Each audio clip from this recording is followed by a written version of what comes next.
வணக்கம் சாப்பாடு பிரியர்களே, இது நம்ம பழைய சோறு பச்சை மிளகா தாங்க. இந்த வார குக் வித் கோமாளியில் செஃப் ஆஃப் வீக் வாங்கின சுஜிதா அவங்க செஞ்ச அக்கி ரொட்டி கார சட்னி ரெசிபி தான் எப்படி செய்கிறதுன்னு பார்க்க போகிறோம்.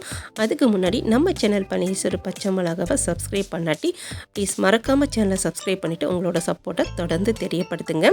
இப்போ அக்கி ரொட்டி பண்ணுறதுக்கு ஒரு பவுலில் 1 கப்பு போல் பச்சரிசி மாவு சேர்த்துக்கலாம். அடுத்து ஒரு பச்சை மிளகா, ஒரு சின்ன துண்டு இஞ்சி, ஒரு வெங்காயம், கூடிய ஒரு கேரட், இது எல்லாத்தையுமே முடிஞ்ச வரைக்கும் நல்லா பொடி பொடியாக நீங்கள் கட் பண்ணி சேர்த்துக்கோங்க. அடுத்து பொடியாக கட் பண்ண கொத்தமல்லி தழை, இதுக்கு தேவையான அளவு உப்பு, கூடிய 1 டேபிள் ஸ்பூன் போல் எண்ணெய் சேர்த்துட்டு இதை நல்லா கலந்து விட்டுடலாம்.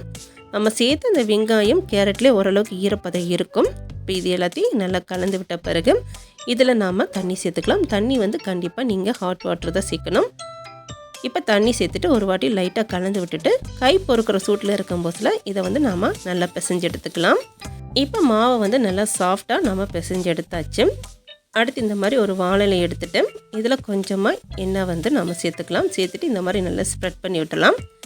அடுத்து நம்ம ரெடி பண்ணி வச்சுருக்க இந்த மாவை இதில் வச்சு நம்ம மெல்லிசாக தட்ட போகிறோம். அக்கி ரொட்டிக்கு மாவை ரொம்ப கனமாக தட்டக்கூடாது. தட்டினோன்னா வேகிறதுக்கு லேட் ஆகும். ரொம்ப மெல்லிசாக தட்டினாலும் ரொம்ப முருகலாக ஆகின மாதிரி இருக்கும். இந்த மாதிரி திட்டமாக தட்டிட்டு அங்கங்கே இந்த மாதிரி ஹோல் போட்டு விட்டுடலாம். இந்த மாதிரி போடும்போதில் அக்கி ரொட்டி நம்மளுக்கு ஈவனாக வெந்து கிடைக்கும். இப்போ ஒரு தோசை தவாவில் கொஞ்சமாக எண்ணெய் சேர்த்துட்டு இந்த மாதிரி நல்லா ஸ்ப்ரெட் பண்ணி விட்டுடலாம். அடுத்து நாம் ரெடி பண்ணி வச்சுருக்க இந்த அக்கி ரொட்டி எடுத்து சேர்த்துட்டு கொஞ்சமாக எண்ணெய் தடவிட்டு லோ ஃப்ளேமில் வச்சுட்டு இந்த அக்கி ரொட்டியை 2 சைடு நல்லா திருப்பி போட்டுட்டு நம்ம வேக விட்டு எடுத்துக்கலாம். இப்போ அக்கி ரொட்டி ஒரு சைடு வெந்துருச்சு. திருப்பி போட்டுட்டு இன்னொரு சைடு நம்ம நல்லா வேக விட்டு எடுத்துக்கலாம். இப்போ அக்கி ரொட்டி நமக்கு ரெடி ஆயிடுச்சு. இதை நம்ம எடுத்துடலாம். அடுத்து நம்ம கார சட்னி பண்ணுறதுக்கு ஒரு மிக்ஸி ஜாரில் 10 பல்லு பூண்டு, 10 சின்ன வெங்காயம், காரத்துக்கு 4 காஞ்ச மிளகாய் வத்தல், கலருக்காக 3 காஷ்மீரி வத்தல் சேர்த்துக்கிறேன். இது கூடயே 3 தக்காளி, கூடயே கொஞ்சமாக கொத்தமல்லி தழை. இப்போ இந்த சட்னிக்கு தேவையான அளவு உப்பு இதெல்லாம் சேர்த்துட்டு இதை நல்லா அரைச்சி எடுத்துகிட்டு வந்துடலாம். இப்போ இது எல்லாத்தையும் சேர்த்து நல்லா அரைச்சி எடுத்துகிட்டு வந்தாச்சு. அடுத்து இந்த சட்னி தாளிக்கிறதுக்கு ஒரு பேனில் கொஞ்சமாக நல்லெண்ணெய் சேர்த்துக்கிறேன். நல்லெண்ணெய், தேங்காய் எண்ணெய் எது வேணால் சேர்த்துக்கலாம்.